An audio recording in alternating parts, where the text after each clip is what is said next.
वो कौन लोग थे कि जब ये पता चल गया कि कुएं के अंदर 12 फीट लंबी 8 इंच चौड़ी बाबा विश्वनाथ की वो मूर्ति पड़ी हुई है, तो किसी ने सलाह दी, विष्णु अभी यहां से फौरन निकलो और कोर्ट जाओ, इससे पहले कि ये दंगाई हालात खराब कर दे, क्योंकि अब इनके पास झूठ बोलने का कोई रास्ता नहीं है।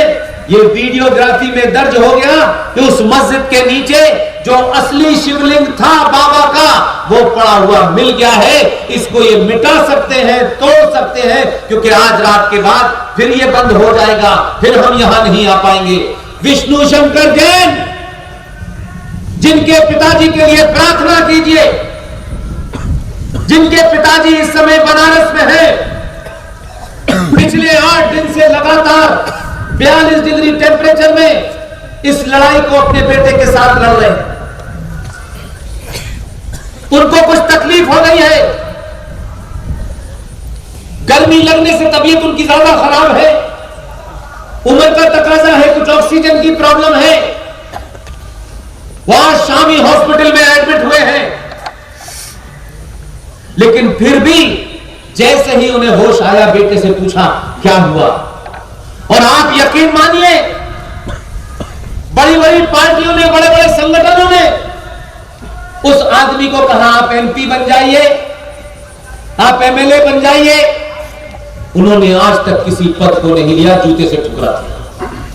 यही ताकत है उस आदमी की, और यही गुण और संस्कार उनके बेटे के हैं। जैसे ही यह इशारा मिला कि यह भी हो सकता है कि यह खबर जब बाहर जाएगी, 2 दिन बाद जाएगी, और क्योंकि वहां मुस्लिम पक्ष के लोग भी थे, उन्होंने भी देख लिया अपनी आंखों से, और इसे झुटलाया नहीं जा सकता।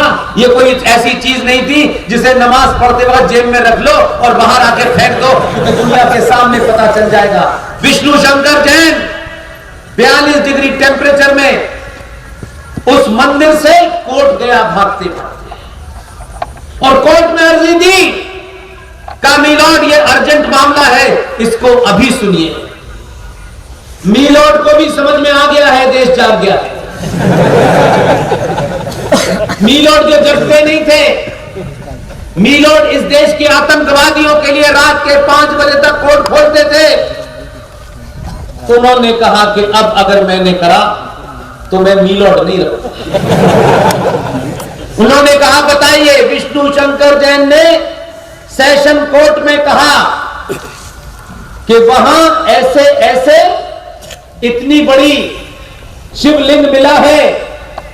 मैं आपसे अर्जी देकर कहा कि आपसे दरखास्त करता हूं कि तत्काल प्रभाव से उसको सील कर दिया जाए, और उस शिवलिंग की सुरक्षा के लिए कोई विशेष निर्देश दिया जाए।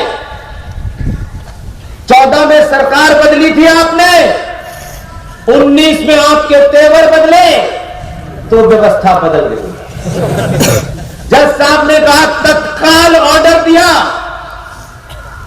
रवि कुमार दिवाकर साहब ने अपने ऑर्डर में लिखा कि जो शिवलिंग मिला है उसको सील बंद किया जाए, और जहां वो है उसके बाहर सीआरपीएफ की टुकड़ी लगा दी जाए।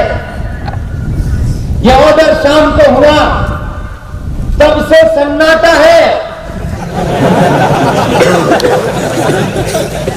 यह सन्नाटा भारत राष्ट्र के हर सनातनी को अपने अपने शहर में कर देना है, और कम से कम 1000 साल तक इस देश को तोड़ने वाली शक्तियां, भारत राष्ट्र को गाली देने वाली शक्तियां, हमारे आस्थाओं के केंद्र को लूटने वाली शक्तियों के अंदर इतना कमजोर करना है उनको कि उनकी नस्लें भी दोबारा से उनका नाम लेने से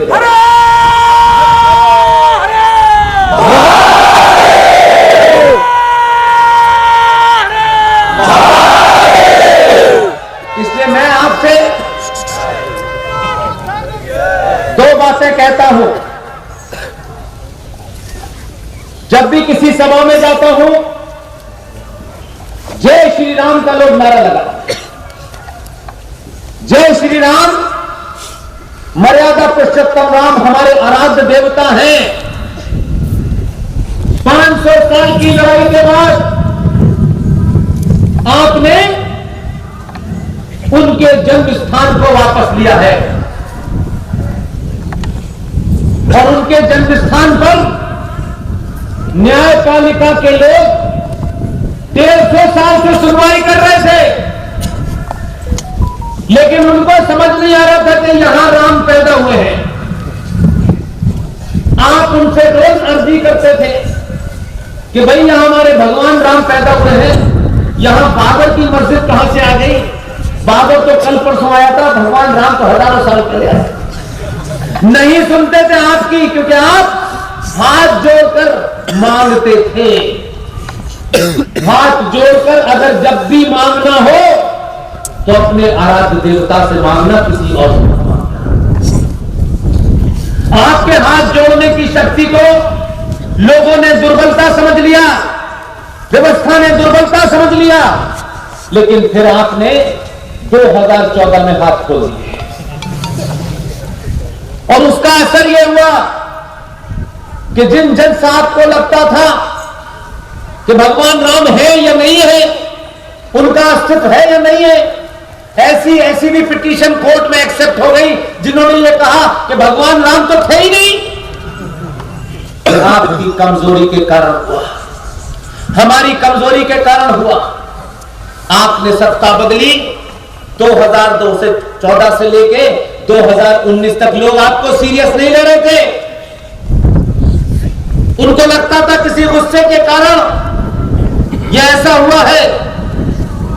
आपने कहा गुस्सा नहीं है, ये गुस्सा 700 साल का है, एक लेने से पूरा नहीं होगा। आपने 2019 के अंदर दूसरे वाले को भेज दिया। वो बात कम करता है, हाथ आता है। उसके आने के बाद व्यवस्था को लगा कि पहले एक ही से परेशान थे, दूसरा। और उन्होंने ये भी कहा ये दिल्ली में तो बदलाव कर रहे हैं, इन्होंने उत्तर प्रदेश में भी एक को बिठा दिया जिसकी एक ही लाइन है। वो बहुत ज्यादा पढ़ा लिखा नहीं है, उसने कभी दावा नहीं किया कि मैं वर्ल्ड बैंक में रहा हूं। उसने कभी दावा नहीं किया। उसने ये कहा कि जिस भाषा में बात करना चाहते हो उसी में भाषा में समझाते हो। लोग ढूंढ रहे हैं कि इसने इतनी भाषा कहां से सीखी। उन्हें नहीं पता गोरखपुर मठ के चारों तरफ जो जिहादी थे, पिछले 20 साल में उन्हें भाषा भी सिखा दी और सीख भी ली।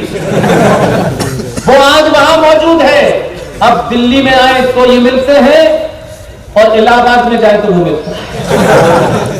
अब सेशन कोर्ट में भी गए तो वहां भी कुछ कोई मिल गया उनको, रवि कुमार दिवाकर जैसा। इसलिए रास्ते सब बंद हुए। आप बदले तो इस राष्ट्र को बचाने वाली ताकतें सत्ता पे आई। इसलिए इससे पहले की लड़ाई आसान लड़ाई थी।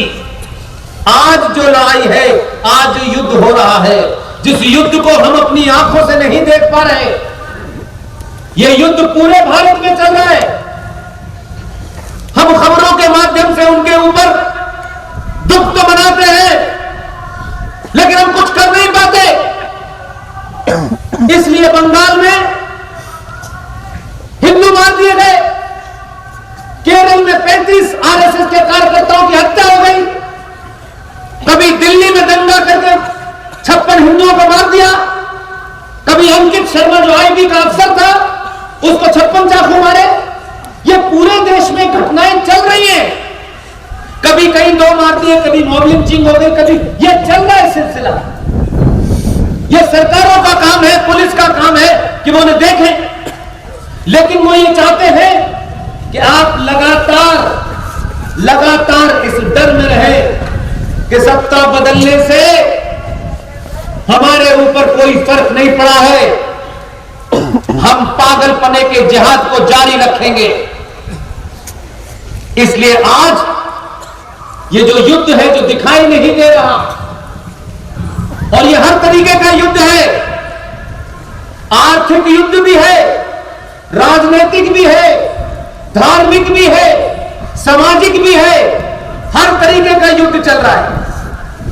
इस युद्ध में आप अपनी क्षमता, आप अपनी योग्यता के तहत अपना रोल, अपनी भूमिका आप तय करें। मैं विष्णु शंकर जैन साहब, उनके पिताजी हरिशंकर जैन साहब, मेजर जनरल जीडी बख्शी साहब, कर्नल आर सिंह साहब, प्रोफेसर कपिल कुमार, सुशील पंडित, ललित अंबरदार, अंकुर शर्मा, ये तमाम 10-12 लोग पूरे देश में, न किसी संगठन से हमने परमिशन ली, न हमने किसी पार्टी की तरफ टिकट लेने के लिए उनके पार्टी ऑफिस गए। सार्वजनिक मंचों से हमने घोषणा की, हमारी पहली और आखिरी ख्वाहिश है कि हम इस राष्ट्र को सही बात बताते बताते चले जाएं, यही ख्वाहिश है। हमको किसी का पद नहीं चाहिए, हमको कोई सत्ता नहीं चाहिए। जिन लोगों को सुनने के लिए रात में 1 लाख लोग आते हो, मुझे बताइए किसी नेता को सुनने जाते हो?